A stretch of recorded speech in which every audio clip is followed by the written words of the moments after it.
everyone, and welcome to this special edition. We're going to delve in and do a deep dive into one of the most complex figures in history, someone who very soon, actually, will be celebrating his 100th birthday. And that, of course, is Henry Kissinger. And to speak about Henry Kissinger, can think of no better person than my friend and also one of the top historian journalists and opinion journalists out there, Alan Steinberg. Alan, welcome. How you doing? I'm delighted to be on the show with you again, Jim, and I feel very privileged to do this event with you.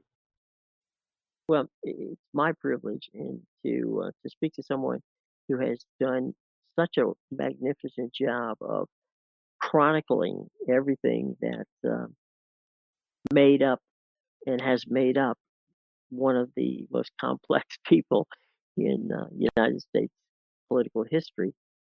There is no one who touches so many different buttons than Henry Kissinger. Let's start with a very dark portion of his life, and that's back with the Holocaust, right around um, the 30s and 40s.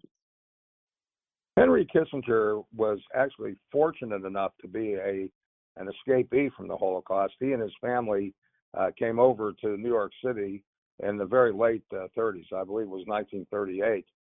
Now, he escaped the horrors and the exterminations, but he lost a great deal of his family. And it was a frightening thing to leave when Hitler was achieving the height of his powers, and he was also beginning to implement the horrors of the Holocaust. And what was frightening to Henry Kissinger was the fact that Hitler came to power through the democratic process. It wasn't as if he orchestrated some coup or violent incident that brought him to power. And the lesson that taught Henry is the lesson to be fearful and concerned about mob rule. It's one thing to stress democracy and basically what we call a republic form, elected officials. And also, it's very good to stress civil liberties. However, populist democracy, where you have a populist like what we have in America right now, what we've had with Donald Trump, when you have a demagogue who is a populist, that is a very dangerous thing. And that put not only Kissinger on guard, but other very prominent German Jewish refugees in the Holocaust, people like Hans Morgenthau, people like Leo Strauss, and also Hannah Arendt, who is a very well-known journalist, the author of Eichmann in Jerusalem. So Henry was part of that group. And as such, this always was something that was in the back and the front of his mind. Let's start with something that I think that you've dealt with and is fascinating. We don't know a great deal, about Henry Kissinger from his early years as, someone who is formulating what would later be um, a a role in politics. Let's start from that standpoint, from how he got into and was discovered as someone who is keenly valuable and keenly someone who would be of importance to any political um, either party or in this case different senators and eventually serving President Nixon. That was one of the most interesting portions of any study of Henry Kissinger. He joined the Army during the Second World War. He was promoted very quickly. He was actually participating in the Battle of the Bulge, but when the Allied forces began to occupy Germany, he was placed in charge of a certain area of administering the occupation. And in spite of all the suffering that his family had endured from the Hitlerite government, he was very sensitive in the way he was administering the people who were now coming under his control. And he also understood how important this transition period would be between the time that the Allies were occupying Germany and eventually the Germans would have some degree of self-rule. So Henry had an unusual political mind, and he displayed that during this period. From from that point, was he discovered by um, you know, General Eisenhower? Who first discovered Kissinger's abilities? He was discovered by his supervisors in the Army. It didn't go all the way to the level of Eisenhower at that point. But when Mhm, he went to Harvard, he was discovered by one of the most prominent professors at that time, and I believe it was William Elliott. And mhm, at that time, when he started working on eventually his bachelor's degree, his master's degree, and his doctorate, he was just displaying a brilliance that you would not have expected, particularly from a person who had learned the English language, but he was not a native born American. And from that point on, he went on to a brilliant early career in academia. And as such, he was just a remarkable discovery at Harvard. He was later offered the opportunity by Hans Morgenthau to go to the University of Chicago, and be a professor there. Morgenthau influenced Kissinger a great deal because of the philosophy of realpolitik, which Henry ended up subscribing to. But Henry decided to stay at Harvard, and it wasn't easy for him. Harvard at that time, I wouldn't describe them as anti-Semitic, but they were not so sensitive mhm. to the new Jewish arrivals. But Henry managed to transcend that. Okay, so we've now got him at Harvard, and we've got him as a someone who is considered an intellectual. Fair? Is that a fair statement? Very fair. Okay. Where does he enter the political arena for the first time?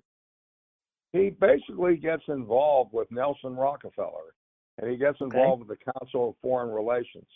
Rockefeller was a tremendous factor in promoting Kissinger and his career. That was also his entree into dealing with the Eisenhower administration. He also had a great deal of interplay with the Democrats. Hmm. William, actually, it was McGeorge Bundy at Harvard at that time, who was close to the Kennedys, Hmm. was a point of entry for him as well. Henry always did well with interfacing with the right people. And he had a Hmm. great deal of tact. He had a great deal of personal judgment, and that stood him in good stead in his career.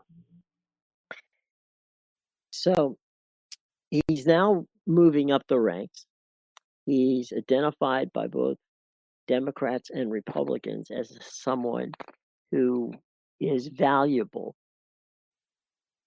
One of the things that I've always now I'm going to ask you because you would know in the deep dive you did. Kissinger always struck me as being one of the great listeners of our time, and that he played off of the listening.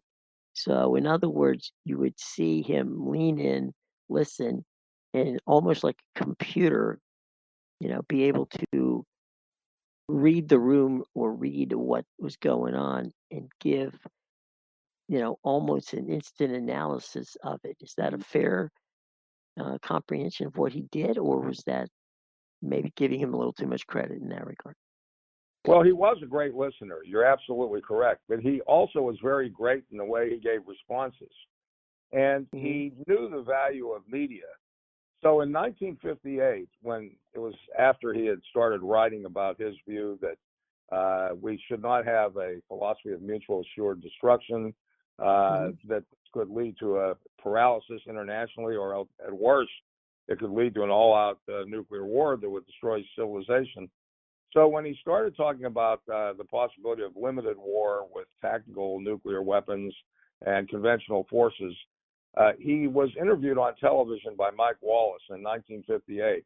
In Hmm. my article that sparked this podcast today, my academic essay I wrote with the Jandoli Institute over at Hmm. St. Bonaventure University, I reference that television interview. That's one I would really recommend that your listeners take the time to listen to, because that was Henry's first entree into American media, and he did amazingly well. He wasn't the kind of person that was real colorful in interviews. He talked Right. in a monotone, but you could understand him, and he was totally coherent in expressing his views, his ideas, his philosophies. He was always very good with the media, and that helped him a great deal later when he became the chief diplomat in American foreign policy, and also the chief policy maker. Hmm. One of the things you just touched on was the uh, the monotone voice, which he had for so many years was kind of like a signature for him. Let me ask you about this. With Kissinger, one of the things that I always thought, and it's brought up in your essay well, is that you really couldn't pin him as a Democrat or Republican. You couldn't pin him as a conservative or as a liberal. There was a kind of like a, you know, someone who could see everything at 40,000 feet, even if he was in the room. Uh, You're absolutely let's correct, talk and about that. let me give you a manifestation of that. In the 1968 campaign, he was assisting both Nixon and Humphrey. And there was a great deal of thought as Humphrey started closing in at the end of the campaign, coming very Mhm. close to defeating Nixon, that if Humphrey had won, he would have hired Henry Kissinger as his national security advisor, the Right. exact job that Nixon gave him when he won. So he Mhm. did try to play the game in a bipartisan way, but what people confuse, they confuse the fact that he played the game in a bipartisan way, that somehow he was immune from politics. He was the Mhm. ultimate politician. He knew exactly how to play the game. I don't think Mhm. there was ever a greater political player, either as national security advisor or as Secretary of State, than Henry Kissinger. He was phenomenal at understanding the importance of getting domestic Mhm. support for any foreign policy program. He knew how to use the media in that vein. He knew how to deal with journalists. He was absolutely without peer in Mhm. dealing with journalists, giving them off the record interviews, uh, knowing which journalists he could or couldn't trust. So he was uniquely qualified in terms of what we call political outreach, which is part of the function of a Secretary Mhm. of State or a national security advisor. Let's talk for a minute about, now we've moved into the Nixon years. There were members of Nixon's inner circle, and certainly Nixon had a pretty tight inner circle. Haldeman, Ehrlichman, those guys were not necessarily fans of Hubert. I'm sorry, of Kissinger, And and and I believe that they felt, and again, this is something you can reflect upon. They felt intimidated by it. they felt intimidated, and they also felt they couldn't trust him 100%, but they also knew how valuable he was. There was never Right. really a serious move to fire him. There was talk about that after Nixon began his second term, but he got into Hmm. trouble right away with Watergate. And at that point, Henry was one of the most popular people in the Nixon Right. administration with the general public. So at that point, it was too late to fire him.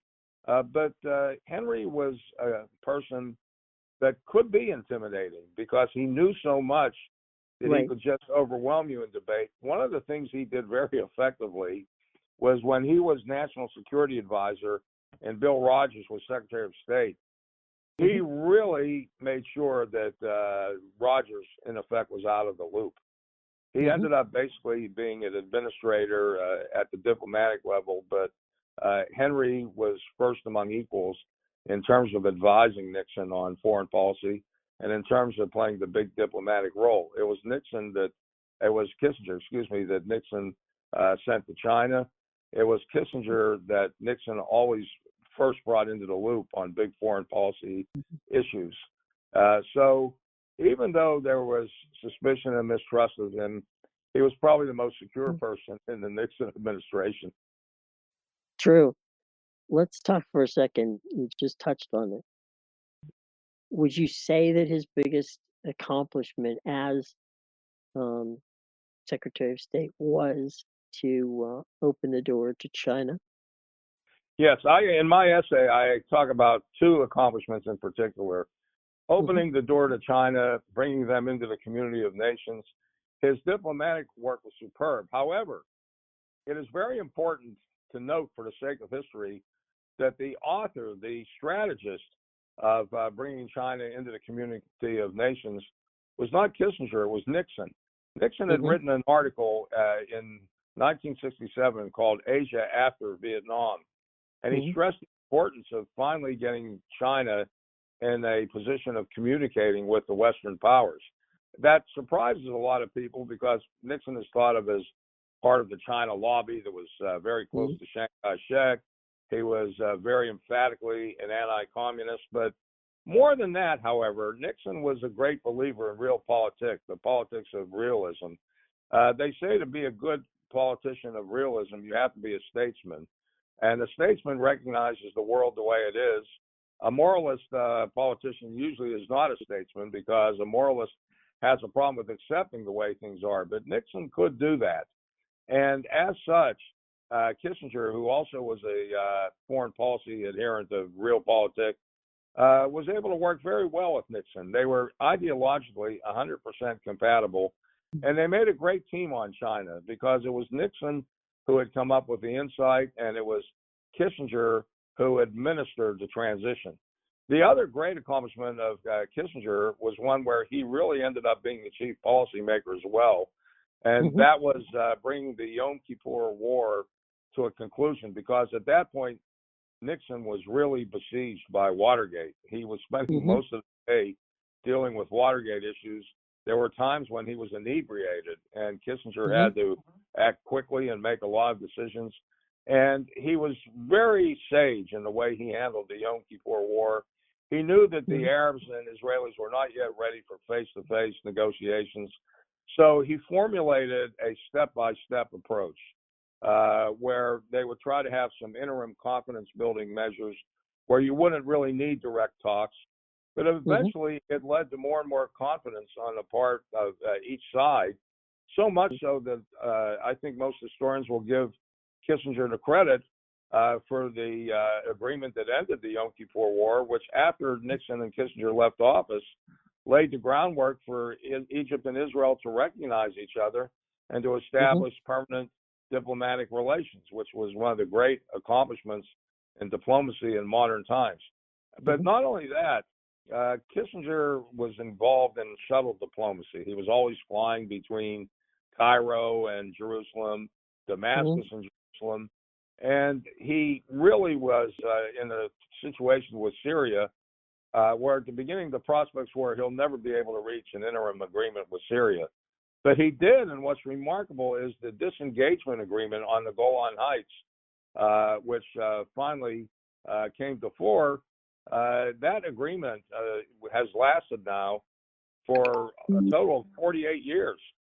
And that's a Wow. remarkable accomplishment when you consider Mhm. how much hostility there was between Israel and Syria. Sure. Let's talk on another about another area of Nixon and Kissinger that might not be the shining moment aspect, and that you bring this up in your paper, and that has to do with Vietnam. And why don't you talk about the issues there, because there were many, some of which were unfairly hoisted upon Kissinger, and some of them not so. You know, were actually fairly hoisted upon. Nixon and Kissinger were not responsible for America's entry and escalation of the Vietnam War. Right. However, they felt that the war had to be ended, but it should be ended by basically a transitory withdrawal, the process of Vietnamization, where Mhm. gradually America would turn over responsibility for the fighting of the war to the troops of the South Vietnamese army, the Army of the Republic of Vietnam. It was known as ARVN. And they felt that way Mhm. America could withdraw troops, that they would engage in training as they left of the South Vietnamese forces. But the South Vietnamese forces were never that motivated. They were not fighting for a democracy. They were fighting for a very corrupt government.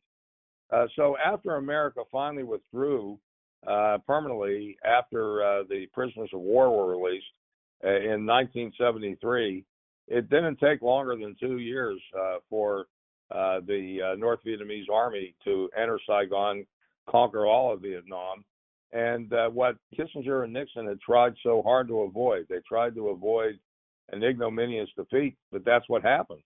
So one has to ask now, if the American forces had been unilaterally withdrawn at the beginning of the Nixon administration, how would that have been any worse than what happened? At least we would have avoided those tens of thousands of casualties that we incurred. Instead, we incurred the casualties. The war was lost anyway. The dishonor of defeat was still there. In order to defend the war, Nixon went to such great extremes, such as the Daniel Ellsberg situation, the Watergate burglars. Nixon was a very suspicious man. And because of his suspicions, which were more due to defending a policy in Vietnam, he wasn't responsible. It wasn't his war. But he ended up Mhm. going to such lengths to defend the policy against enemies, real and imaginary, that this kind of paranoia led to Watergate and destroyed his administration. So the historical issue is one that was always praised very well by John Kerry. He said, "Who wants to be the last person to die for a mistake?" And with the vantage point of history, one can honestly at this point assert that we would have been better off, however much of a humiliation it would have been, if we had agreed to a unilateral withdrawal at the beginning of the Nixon administration, contingent upon the release of our prisoners of war. And, you know, it's been a I mean, he's with him to the end. I mean, that you can't, question Kissinger's loyalty to Nixon. I mean, he No, was not with at him to all. the very, very end, and I Not at think all. that's key. Let's, That's why he deserves an equal share of the blame. yeah, that's a good point. Um, let's put a button on this. We've gone from the early days through the Watergate days. Let's, transition now into Kissinger, um, on the final part of his career at this point. Where do you put him in your, I mean, again, you're a historian, you're somebody who loves history, who, is absolutely, um, fantastic at understanding and really boiling down this stuff. Where do you put him in your all-time list um, most important members of the U.S. government over, we won't say over history because that would be fair, but certainly over his career lifetime. There is no question that he's at the top of the list of importance, but whether in a positive or negative way is the Right. difficult question. Because again, he had the positive accomplishments of ending the Yom Kippur War, of Hmm. also the entry of China into the Community of Nations, also détente. I discussed détente in my essay. Hmm. Even though it was very criticized by members of his own party, it was in net balance a positive. But then Hmm. you have the negative aspects of Kissinger, which were the Vietnam War, but also he deprioritized human rights. And there were a Hmm. lot of things that he did that were abridgment of other nations' human rights that were unnecessary. For example, there was no reason for America to get involved in the coup that overthrew the Chilean democratically elected government of Allende. Kissinger said, "Well, why is it our fault when people vote irresponsibly for a communist government?" Well, they have a right to vote for a communist government. We may not Right. like the government, but that doesn't mean that we should go in and try to administer the overthrow of that government. Sure. And that was an infringement of human rights. You also had times when he was very insensitive. He was very insensitive in terms of the genocide that was occurring in Bangladesh. Mhm. He didn't want to offend the Pakistanis who were responsible for the genocide, because at Right. that point they were intermediaries between America and China in terms of establishing that relationship. But I doubt that if we had protested against that genocide and maybe threatened to Mhm. withdraw certain aid from Pakistan, I don't think they would have withdrawn from the intermediary role, because it was important to them that they have this status. The other matter was in East Timor, which was a Portuguese colony at one time. They gained Mhm. independence, and Indonesia invaded East Timor at the cost of thousands of lives. And they did it with American weapons, and Kissinger and Jerry Ford at the time never protested. Mhm. I don't see they were always concerned about governments maybe going in a different direction or losing support of these governments. Then they always saw a conflict between our interest and whatever human rights concerns there may be. Well, there are times in history where you have to give human rights a secondary ranking. The best example of that is American World War II made an alliance with Joseph Stalin, one of the most evil people who ever lived. But that was Mhm. necessary to fight a greater evil, which was Adolf Hitler. Right. Foreign policy, as Kissinger often observed, is the study of lesser evils in terms of alternatives. You never have great alternatives. The question is which alternative is the least harmful, and that's what foreign policy is about. And Kissinger understood that, but sometimes he perceived a conflict between our interest and the human rights of the people we were dealing with. Mhm. That in a situation where the conflict didn't have to exist. And so he will Mhm. have a poor ranking in terms of human rights. It all depends how long the beneficial impact of his accomplishments will last. Foreign policy is an arena where you really have to wait generations. It's just like if you Mhm. study the end of the Napoleonic Wars. Right. Metternich, whom Kissinger admired tremendously, was responsible for the Congress of Vienna, the Concert Mhm. of Europe, and everybody thought that this was a situation that would last forever. Well, in 1848, you had the beginning of uprisings in Europe, such as Right. particularly the French in France and other areas. You had the overthrow of the Austrians, who were basically superintending a lot of Italy at that time. You then had the war of between the Prussians and the French.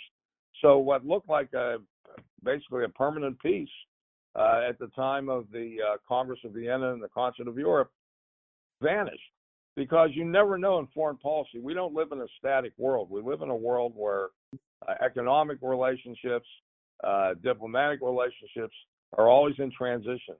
So you can't really at this point judge whether Kissinger's accomplishments, whether they netted out for the better or for the worse. It'll take some time. To sort it out. Yeah. Some final thoughts from you on Kissinger at 100, his complex historical legacy, and Alan, where can people read this wonderful document? Well, I would suggest that they go to the Jandoli, Jandoli Institute website. My article, my essay is posted on there. I would welcome any feedback from any listeners of this podcast, Mhm. because I learn from the views of others. And so I hope that you do read the essay and that you contact me, because my thirst for historical knowledge, my passion for history is a part of me every day. And as such, I look forward to the listeners reading the essay and contacting me. And I always look forward to my appearances with you on your podcast, Jim. Well, it's my pleasure, Alan. I always learn a lot from you every time we get together. It's kind of like I get a master class, and I greatly appreciate that. One of the things we will link the we'll link to the paper in our show box below. Another thing that I highly recommend people do is follow you on Twitter. You've got a very fun Twitter following and an opportunity where people can actually interact with you. And I truly, um, I think that you're one of the better followers on Twitter from that standpoint. So give them Well, your I would Twitter enjoy address, that. and I would also suggest that. Perhaps you take the link and put it in your Twitter account. I've already posted the link to the article on Oh, my okay. Twitter account, and Okay. I'm also on Facebook, very active on Okay. Facebook, and Alan Joel Steinberg. All right. Outstanding, Alan. Thanks so much. And Thank again, you. that's Kissinger at 100. His complex historical legacy, and it's well worth the read, folks. It definitely is. Well, Alan, thank you. We will see you soon again. And until then, I'm Jim Williams for Alan Steinberg saying thank you very much. And we will see you soon. Have a safe and happy holiday weekend.